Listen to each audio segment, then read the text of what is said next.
कुछ लोगों के गालों में होता है, कुछ के माथे में, कुछ के मुंह के ऊपर होता है, जिसे मंकी माउथ भी कहते हैं। उसका मेजरली रीज़न है incomplete sleep, stress, high stress और कम नींद की वजह से ये काले दाग पड़ जाते हैं। ऑयली स्किन और ड्राई स्किन होने से भी कुछ इसमें फ़र्क पड़ता है। स्किन ज़्यादा ऑयली होती है तो ऑयल निकल के जो हमारी डेड स्किन है या डस्ट पार्टिकल हैं, डेब्रीज हैं, कोई भी इन्फेक्शन है, उनके साथ मिक्स करके हमारे पोर्स को ब्लॉक कर देती है। ये क्या जेनेटिक भी होता है कि माँ बाप को हुआ तो बच्चों को भी हो सकता है? सिर्फ विटामिन सी अकेला काम नहीं करेगा, उसकी आपको हाइजीन मेंटेन करनी पड़ेगी। फेयरनेस क्रीम जो आती हैं, तो फेयरनेस क्रीम लगानी चाहिए क्या? अगर कोई भी व्यक्ति अपने घर पे अपनी स्किन का, अपने स्वास्थ्य का पूरा ख्याल रखेगा तो उसे मुझ जैसे किसी डॉक्टर की ज़रूरत नहीं पड़ेगी।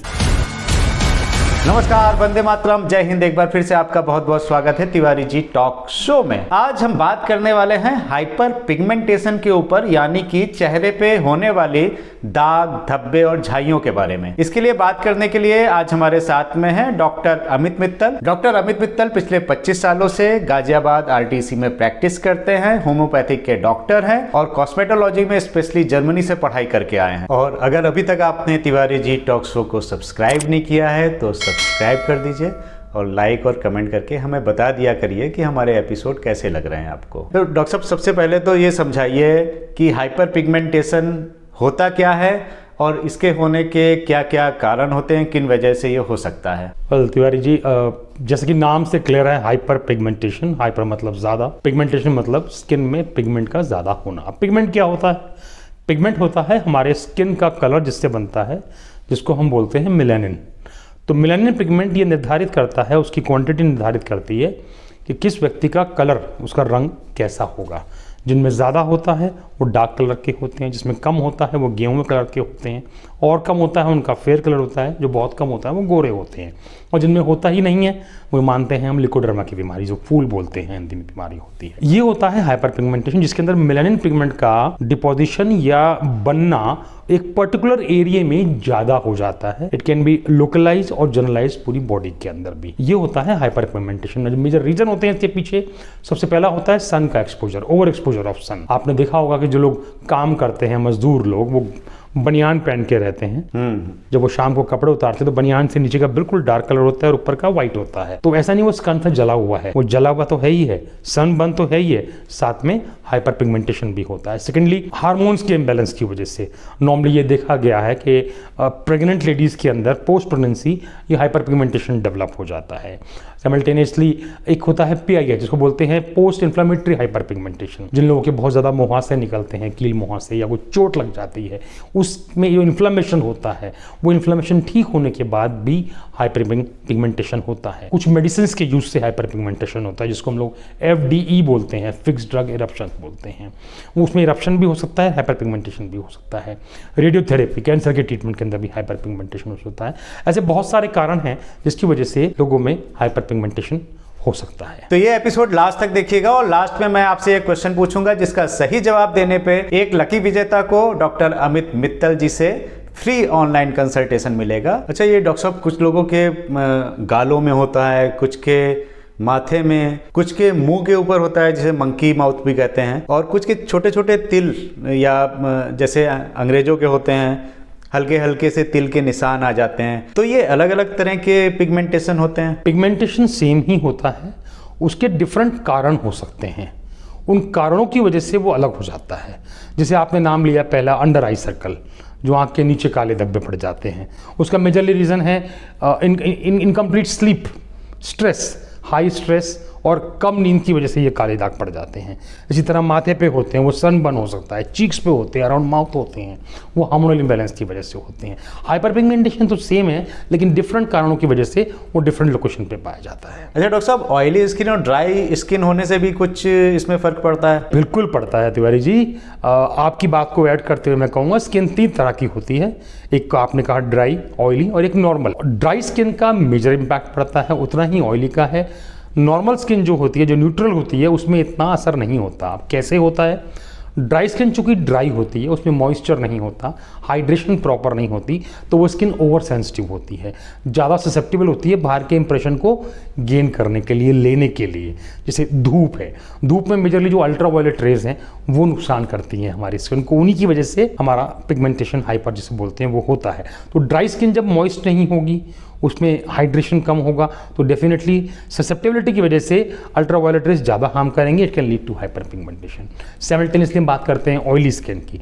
जब स्किन ज़्यादा ऑयली होती है तो ऑयल निकल के जो हमारी डेड स्किन है या डस्ट पार्टिकल हैं, डेब्रीज हैं, कोई भी इन्फेक्शन है, उनके साथ मिक्स करके हमारे पोर्स को ब्लॉक कर देती है, क्लॉग कर देती है, और क्लॉगिंग ऑफ पोर्स की वजह से एक्नेज होते हैं, कील मुहासे कहते हैं, वहाँ इन्फेक्शन होता है। फिर वही जैसे मैंने पिछली बार बताया था पिछले आप क्वेश्चन के अंदर, उन इन्फेक्शन की वजह से पोस्ट इन्फ्लेमेटरी हाइपर पिगमेंटेशन भी हो सकता है। तो ऑयली और ड्राई दोनों स्किन में ही हाइपर पिगमेंटेशन होना लाजमी है, हो सकते हैं। अच्छा, ये क्या जेनेटिक भी होता है कि माँ बाप को हुआ तो बच्चों को भी हो सकता है? जेनेटिक भी हो सकता है या रिसेसिव कैरेक्टर में आता है। अगर माँ बाप में है तो बच्चों में आ जाए, ये हो सकता है, संभव है। थोड़े थोड़े ध्यान रखें अपनी स्किन का, रूटीन के अंदर अपना एक स्किन नॉर्मल रेजिम हम लोग फॉलो करें तो हम इन चीज़ों को रोक भी सकते हैं। अच्छा डॉक्टर साहब, आजकल face serum specially vitamin C बहुत ज़्यादा यूज़ में आ रहा है और बहुत ज़्यादा प्रचलन में है, तो इसका कुछ असर होता है? बिल्कुल होता है जी, बिल्कुल होता है। सीरम्स का बहुत अच्छा रोल होता है, चाहे मैं विटामिन सी की बात करूं या मैं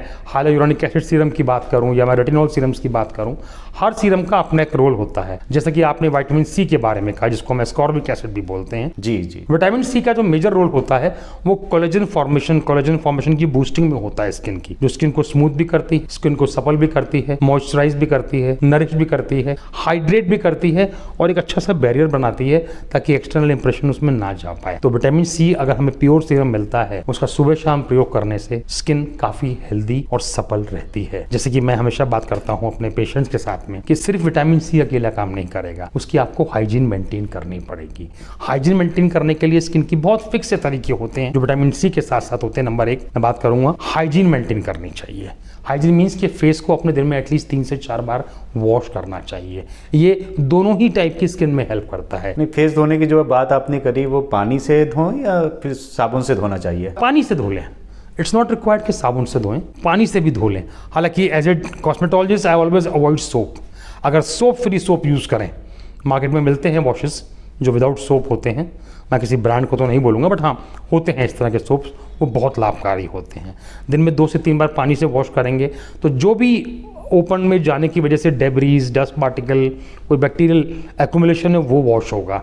ऑयली स्किन है तो ऑयल साफ होगी, स्किन हेल्दी रहेगी, सफल रहेगी। एक चीज़ जो बहुत ज़रूर बताना चाहूँगा इन सब के साथ में, जी जी, पानी का इंटेक हाइड्रेशन करने के लिए उसका एक थंब रूल होता है 50 ml ऑफ वाटर पर केजी ऑफ बॉडी वेट पर 24 आवर। अमूमन तौर पे अगर आपका वजन 60 किलो है तो 60 मल्टीप्लाई बाय 50 यानी कि 3000, मतलब 3000 ml equal 3 litre of water is mandatorily required of person to be consumed in 24 hours. उससे ज़्यादा कर ले तो हमेशा अच्छा होता है। हम लोग पानी कम कंज्यूम करते हैं। पानी आपने बहुत अच्छा बताया डॉक्टर साहब।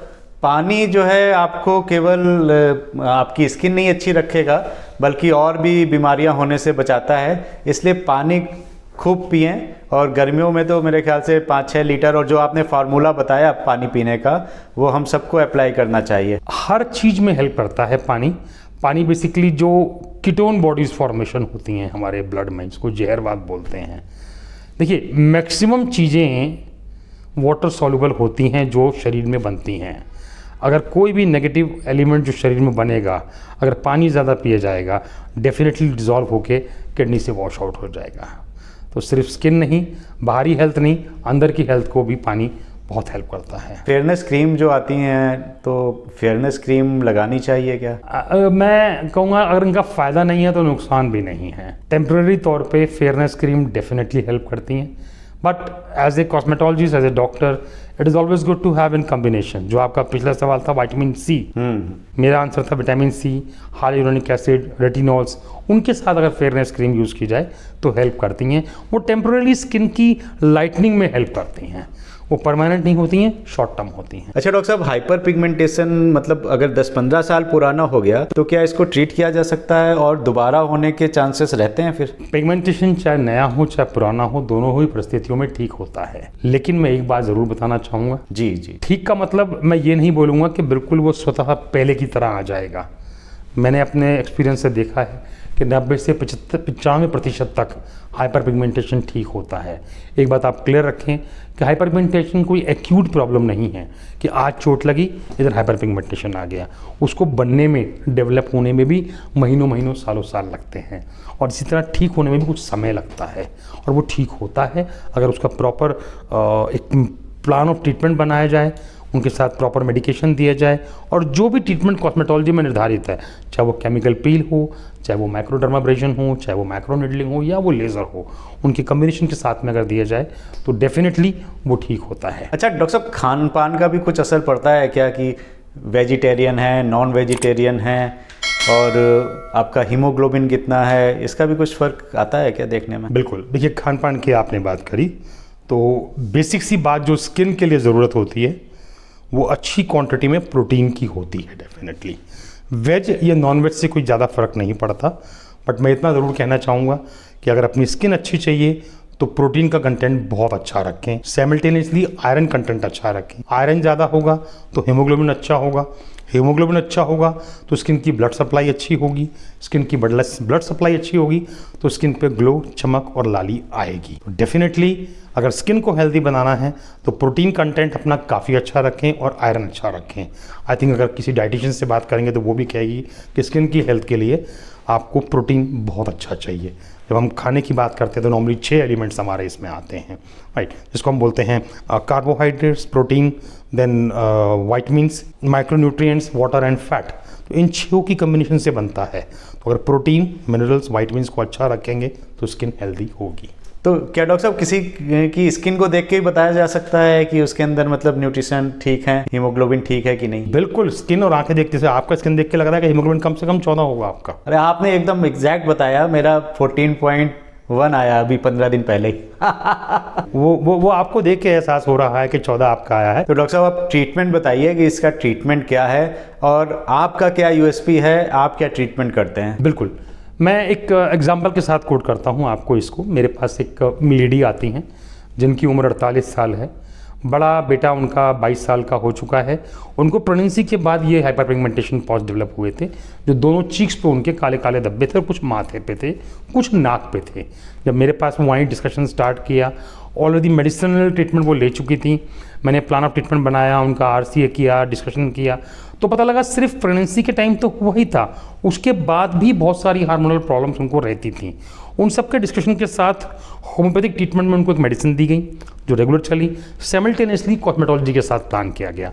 तो नॉर्मल कोर्स में जो हम लोग करते हैं कॉस्मेटोलॉजी में, सबसे पहले हम काम करते हैं स्किन की क्लेंजिंग का, जिसको हम ऑक्सीजनेशन भी बोलते हैं, ऑक्सीजनोथेरेपी बोलते हैं। उससे प्रॉपर सारे पोर्ट्स ओपन किए जाते हैं, उसमें जो भी क्लॉगिंग है वो निकाली जाती है। उसमें serums, vitamin C, hyaluronic acid, skin lift, इन सबको अप्लाई करके बिल्कुल क्लींस किया जाता है। उन सीरम से स्किन का लिफ्टमेंट होता है, प्लस कोलेजन रीमॉडलिंग और रिफॉर्मेशन होता है। कोलेजन ही होता है जो स्किन के अंदर की पूरी लेयर बना के स्किन को साफ रखता है, स्किन को सपल रखता है, स्किन को यंग रखता है, वो सब किया जाता है। सेकेंड थेरेपी के अंदर उसमें डिपेंडिंग अपॉन क्या उससे चेंजेस आए, we go for either chemical peel और वी गो फॉर लेज़र। अगर कंडीशन देखते हैं कि अच्छा अंतर आ गया है तो इंस्टेंटली हम लोग केमिकल पील की तरफ जाते हैं। पील्स में कॉम्बिनेशन ऑफ पील होते हैं, कॉकटेल्स होती हैं, ग्लाइकोलिक पील है, टीसीए पील है, सैलिसिलिक पील है। तो डिपेंडिंग अपॉन उनकी स्किन, तो पर्सन टू पर्सन वो डिफाइन करना पड़ता है कि वो जो इरप्शन सबके आया है या जो पिगमेंटेशन आया है उसका बेसिक रीज़न क्या है, वो पील करते हैं। थर्ड सेटिंग के अंदर फिर हमें लेज़र करना पड़ता है या पील करना पड़ता है। तो it all goes upon the respond, क्या पेशेंट रिस्पॉन्ड दे रहा है। और एक बात मैं बताना चाहूँगा, किसी भी 2 थेरेपी में, 2 प्रोसीजर में डिफरेंस कम से कम 21 दिन का होता है, क्योंकि स्किन जो बनती है उसका एक फिक्स्ड प्रोसेस और प्रोटोकॉल होता है। जब तक वो नई स्किन बनने शुरू नहीं होगी 20 से 25 दिन के अंदर, तब तक नई थेरेपी नहीं दी जाती। This is the way how the whole treatment is been done. मेरे पास केसेस हैं, मैं आपको फोटोज शेयर करूँगा, जिनको 4 से 6 महीने में ऑलमोस्ट 80 to 90% वो हाइपर पिगमेंटेशन खत्म हो चुका है। अच्छा, जो आपने प्लाज्मा थेरेपी बताई, ये थोड़ा सा और समझा दीजिए। इसी स्किन के अंदर भी हम एक स्किन पीआरपी करते हैं जिसको हम बोलते हैं प्लेटलेट रिच प्लाज्मा। ये बहुत ही कारगर, बहुत ही अच्छी थेरेपी मानूंगा मैं। मेरे ख्याल में ये कॉस्मेटोलॉजी का रामबाण है, चाहे वो हेयर फॉल की बात करें, चाहे स्किन के अंदर कॉमेडोन्स की बात करें, स्किन में रिंकल्स की बात करें, अगर हम स्किन में डलनेस की बात करें, स्किन में फाइन रिंकल्स की बात करें, लाइंस की बात करें, एक्ने के जो स्कार्स पड़ जाते हैं उनकी बात करें, या जैसा कि हाइपर पिगमेंटेशन की बात कर रहे हैं उसमें पीआरपी का बहुत अच्छा रोल है। उसमें हम क्या करते हैं, जो पेशेंट आता है इस ट्रीटमेंट के लिए उसका हम ब्लड लेते हैं जो 10 से 12 ml के आसपास होता है, उसको फिर सेंट्रीफ्यूज करके उसमें से प्लेटलेट रिच प्लाज्मा हम एक्सट्रैक्ट करते हैं, और वो प्लाज्मा जो प्लेटलेट एनरिच्ड होता है, एनहांस्ड होता है, उसको बॉडी के उस इफेक्टेड पार्ट में हम इंजेक्ट करते हैं, और साइमल्टेनियसली उसमें माइक्रोनिडलिंग और का प्रयोग करते हैं। डर्मा पेन करके इंस्ट्रूमेंट आता है जिसमें कुछ निडल्स होती हैं, उसके साथ एब्रेशन करते हैं स्किन का, ताकि वो प्लाज्मा उस स्किन के अंदर इंसर्ट हो सके। एंड उसके बाद जब कोलेजन रिफॉर्मेशन होता है, रीबूस्टिंग होती है, स्किन एकदम से साफ निकल के आती है। तो PRP definitely is a wonderful treatment for any kind of cosmetological process, not only for skin but hair. तो डॉक्टर साहब लास्ट में जाते जाते कुछ टिप्स दे दीजिए कि स्किन अपनी कैसे हेल्दी रख सकते हैं, और पिगमेंटेशन होना तो वो कुछ टिप्स हमारे दर्शकों को बता दीजिए। मेरा मानना ये है कि जो आपकी शिक्षा, दीक्षा या लर्निंग होती है वो घर से शुरू होती है, इसी तरह स्किन का भी है। अगर कोई भी व्यक्ति अपने घर पे अपनी स्किन का, अपने स्वास्थ्य का पूरा ख्याल रखेगा तो उसे मुझ जैसे किसी डॉक्टर की ज़रूरत नहीं पड़ेगी। और उसके लिए कुछ फिक्स पॉइंट्स हैं जो मैं सबको, अपने पेशेंट्स को बताता हूं जो मेरे क्लिनिक पे आते हैं, और वही मैं आपके माध्यम से आपके दर्शकों को बताना चाहूँगा। इसको मैं फिक्स स्किन रेजीम बोलता हूं, जो हम सो कॉल्ड होम केयर उसको बोलते हैं, घर पे उसकी हम अपनी ध्यान रखें, जिसमें पहली चीज़ जो है हाइजीन मेंटेन रखना। अगर खासकर लेडीज़ या हम जेंट्स भी कोई भी हो, अगर बाहर धूप में जा रहा है तो कोशिश करें धूप से बचे, डायरेक्ट धूप से बचे, कोई कपड़ा लपेट लें, आंखों पे सन गॉगल्स लगा लें, या एक अच्छी ज़रूरत है अच्छी क्वालिटी कोई सनस्क्रीन क्रीम लगा के जाएं। मैं कोई SPF 30, 40 या SPF 50 को रिकमेंड नहीं कर रहा, जो भी आपको सूट करती है वो लगा के जाएं। नंबर 1। नंबर 2, हाइजीन का मतलब सिर्फ फेस वॉश करना सुबह शाम नहीं होता। हाइजीन का मतलब होता है सुबह शाम फेस वॉश करना है। फेस वॉश करने के बाद, जैसा कि मैंने अपने पिछले क्वेश्चन में आपको बताया, विटामिन C थोड़ा सा अप्लाई करना है जो आपकी स्किन को हेल्प करेगा, मॉइस्चराइज करेगा, नरिश करेगा। नंबर 2, दिन में भी 2 से 3 बार हो सके तो फेस को वॉश करें, जो भी एक्यूमुलेशन डस्ट पार्टिकल्स का, बैक्टीरिया का या डेब्रीज का होता है वो क्लीन होगा। नंबर 4, पानी का इंटेक बहुत ज़रूरी है, जो थंब रूल मैंने बताया 50 to 60 ml ऑफ वाटर पर kg ऑफ बॉडी वेट पर 24 आवर, वो बहुत ज़रूरी है। नेक्स्ट, नींद बहुत ज़रूरी है एक आम आदमी के लिए, चाहे वो शारीरिक श्रम कर रहा है या मानसिक। 5 से लेके और 8 घंटे की नींद अनिवार्य है। वो नींद साउंड स्लीप होगी तो सिर्फ बॉडी की गट हेल्थ या बॉडी हेल्थी नहीं, स्किन भी फ्लेयर करती है। और सबसे ऊपर है स्ट्रेस मैनेजमेंट। आज के टाइम में हम इस बात से तो पीड़ित हैं कि मेरा पड़ोसी क्या कर रहा है, मेरे घर वाले क्या कर रहे हैं, इस बात से पीड़ित हूँ कि मुझे ऑफिस में क्या करना है, एम्प्लॉयज़ से क्या करवाना है, बॉस को क्या बोलना है। सबकी चिंता है पर अपने खुद की चिंता नहीं है। इसको मैं मी टाइम बोलता हूँ। तो मैं दरख्वास्त बोलना चाहूँगा कि कम से कम 24 घंटे में से 15 मिनट मी टाइम ज़रूर निकालें। उस 15 मिनट में आपके साथ आपके अलावा कोई दूसरा व्यक्ति ना हो, उसको आप एंजॉय शुरू करें करना। उस 15 से 20, 20 से 25, 25 से 1 घंटे पर लेके आएँ। मैं श्योर करता हूँ कि अगर आप उसको 1 घंटे का मी टाइम 24 में से अपने लिए निकालेंगे तो स्किन क्या, आपका माइंड, आपकी आत्मा, आपका शरीर, सब कुछ चमकेगा। तो जैसा कि मैंने आपसे कहा था, मैं लास्ट में एक सवाल पूछने वाला हूं। तो आज का क्वेश्चन है कि पीआरपी का फुल फॉर्म क्या होता है। जो अभी डॉक्टर साहब ने एक थेरेपी बताई थी, उस थेरेपी को पीआरपी थेरेपी कहते हैं, और उसका फुल फॉर्म आपको लिख के कमेंट करना है। तो अगर आज का एपिसोड आपको पसंद आया तो हमें कमेंट और लाइक करके जरूर बताइए, और आगे किन टॉपिक्स पे आप हमारे एपिसोड देखना चाहते हैं ये भी हमें कमेंट करके बताइए। तो हमें कमेंट करके अपने क्वेश्चन पूछिए हाइपर पिगमेंटेशन के ऊपर, और डॉक्टर अमित मित्तल जरूर उसका जवाब देंगे। तब तक अपनी सेहत का बहुत बहुत ध्यान रखिए।